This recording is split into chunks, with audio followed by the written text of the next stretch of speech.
3 taškų zonos ir Žalgirio komandos ataka, kuri Kavulinį greitų žaidimu.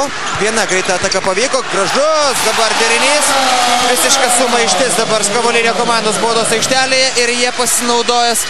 Robertas Pekas atiduoda kamuolį Tenoka Berdui ir Kauninių pabaigos. Tas metimas praktiškai ir sukomplikavo visus paskutiniosius. Žuma iki 5 taškų. Paulius Jankūnas, taiklus metimas. Mindaugas Timinskas ir dar viena pražanga Hano Motola ir rungtynių, kurie sumažino skirtumą iki 4, 14 turėjo progą. Šį kartą jo metimas netaiklus. Paulius Jankūnas pamatė, jog niekas net baudų metimo linijos ir pirmąjį metimą pataikė. Galbūt pirmąjį Kauno Žalgirio komandos tritaškį. Dariušas Lavrinovičius iš toli. Pataiko Dariušas Lavrinovičius ir bent jau štai solidaus žaidimo dabar imasi iniciatyvos. Ir linkia sutikti. Mindaugas Timinskas, 2 taškai ir pražanga Robertui Arčibaldui.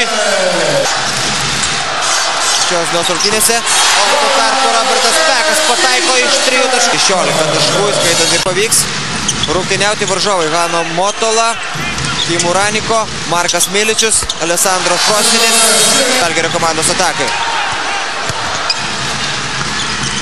Vidas Ginevičius iš toli.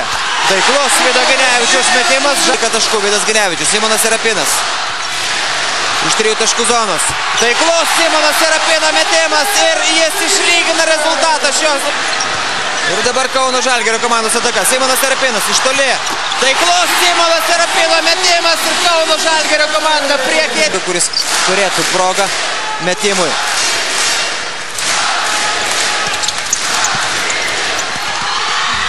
Ir Tenoka Berdas meta į krepšį. Tuo tarpu rungtynių arbitras įskaito 2 taškus.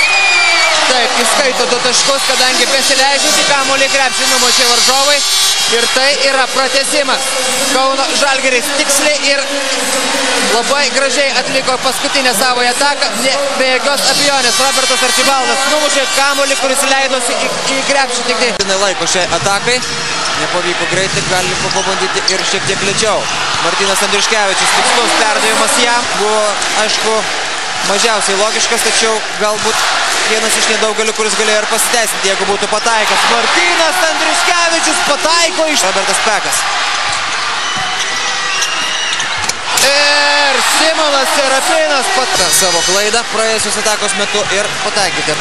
Žalgiriui reikia neleisti Zazaros Kavuliniui pelnyti 3 taškų, o šiandien visai įmanoma, jog Žalgiris laimės.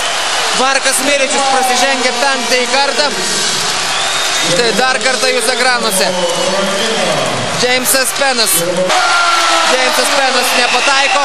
Kauno Žalgiris švenčia pergalę. Kad ir to 4 taškų skirtumu, kad ir ne tais 5 taškais, tačiau švenčia pergalę, kuri yra beveik atidaranti duris į antrąjį Eurolygos etapą.